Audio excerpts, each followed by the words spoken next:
주님과 함께하는 교회에서 보내드리는 이른 아침 햇살 받기 프로그램입니다.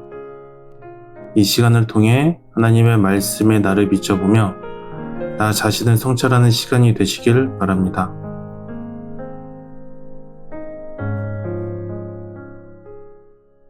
이른 아침 햇살 받기 시간입니다. 오늘은 역대하 16장을 살펴보려고 합니다. 전체적인 구조를 보면요. 아사왕의 말년의 실패와 신앙이 어떻게 퇴조를 보이는지를 다루고 있습니다. 16장은 아사왕이 누리던 그 평안이 깨지고 믿음의 사람이 어떻게 하나님을 떠나게 되는지 묘하게 한 사람의 인생이 하나님을 중심으로 해서 나뉘는 그런 상황을 좀 봅니다. 1절에서 6절을 보면요. 아사왕이 북이스라엘과 대치하면서 아람왕 베나닥과 동맹을 맺는 장면이 나와서 하나님 대신에 사람을 의지하는 그런 외교 전술을 피면서 이제 타락하기 시작합니다. 이런 것들이 뭐냐면 왕은 나라를 지키기 위해서 이런 전략 저런 전략 다 이렇게 할 수 있는데 하나님을 온전히 의지한다는 얘기 속에 숨어있는 말은 주변국에게 수많은 공격을 당할 여지를 준다는 것이죠. 불안하다는 거죠. 그러니까 온전히 하나님을 믿지 못하는 불안이 숨어있다는 뜻이겠죠. 하나님은 이 불안해하는 자를 보고 또 네가 나에 대해서 그렇게 뜨문뜨문 믿는구나 이렇게 생각을 하시는 거죠. 또 7절에서 9절을 보면 이런 아사왕을 선지자 하나님과 책망을 합니다. 하나님만을 의지해야 되는데 그렇지 않고 세상을 의지했다는 것이죠. 왕의 내면의 신앙적 상태를 지적하는 겁니다. 10절에서 12절을 보면요. 아사가 하나님의 책망을 듣고 무릎을 꿇는 것이 아니라 다윗 왕처럼 무릎을 꿇는 것이 아니라 분노해야 합니다. 분노해야 하면서 마음이 아주 완고해지죠. 그래서 이제 하나님의 선지자를 옥에 가둡니다. 권력의 남용 그리고 듣기 싫은 말 했다고 옥에 가두는 신앙의 퇴색 이런 걸 보여주고 있습니다. 그 다음에 13절과 14절에서는 아사가 죽었다. 장례를 치렀다. 이렇게 얘기를 합니다. 그렇지만 아사에 대해서 어떤 평가를 했을까요? 병이 있을 때 그가 여호와께 구하지 아니하였다. 의원들에게 구하였더라. 이런 말을 통해서 불완전한 믿음이 있었음을 은근히 내비치고 있습니다. 재밌는 이야기죠. 어떻게 이렇게 믿음의 아사왕이 이럴 수가 있을까요? 참 이게 안타까움입니다. 그래서 아사왕에 대해서 지난번에도 말씀을 드렸지만 참 어떻게 평가를 해야 될까요? 끝까지 완전하지 못한 믿음의 왕. 남유다 역사상으로는 신앙개혁의 시조인데 왜냐하면 다윗 왕 이후로 이런 왕이 없었어요. 그럼에도 불구하고 성경은 뭔가 문제가 있음을 이렇게 흘려 놓습니다.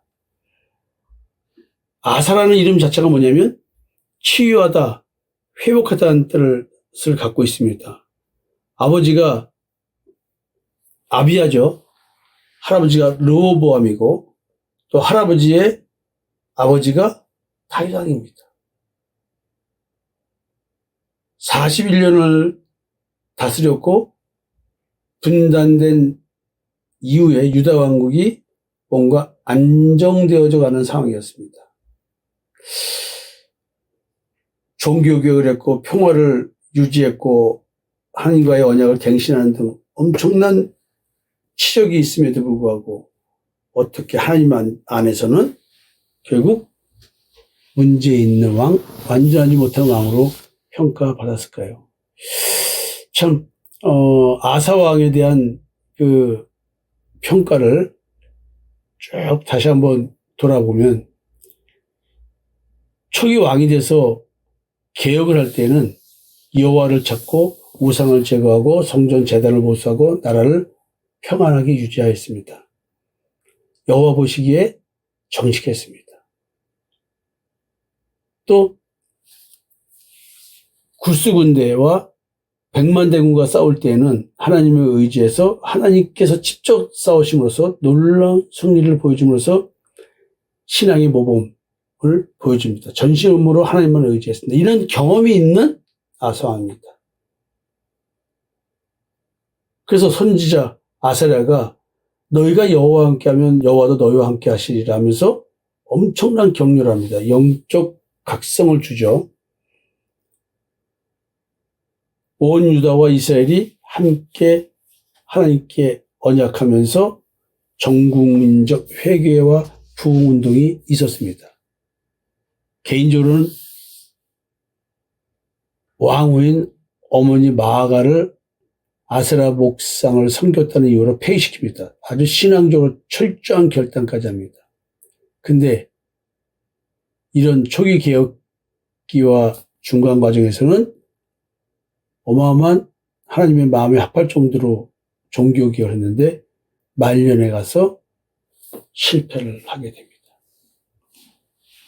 불신앙의 표현, 사람을 의지하는 것, 이게 아랑 베나닥과 동맹 맺는 것이었습니다.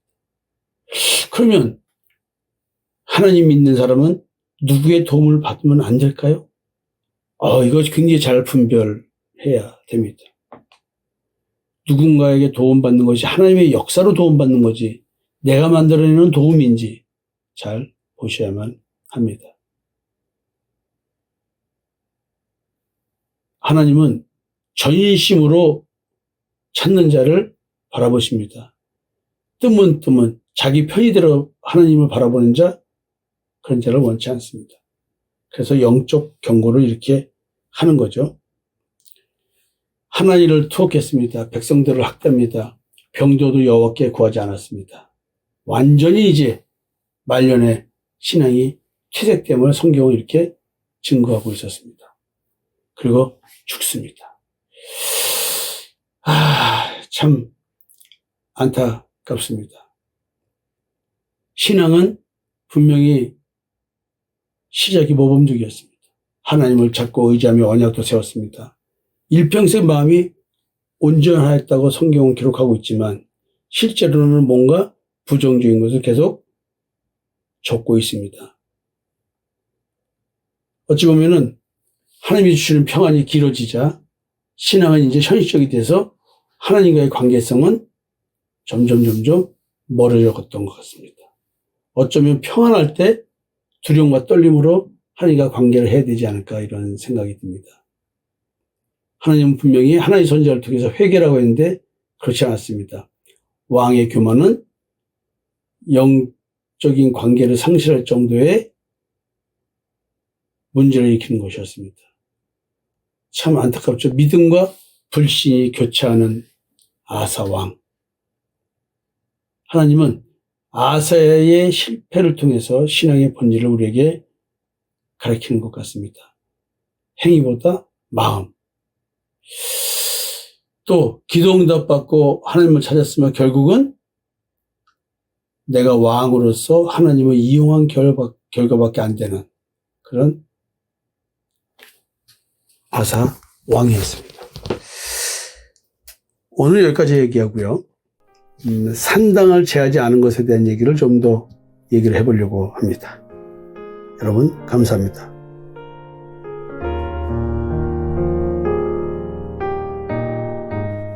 지금까지 이른 아침 햇살 받기 프로그램이었습니다. 오늘 하루도 믿음 안에서의 삶을 누리시는 여러분이 되시기를 기도합니다.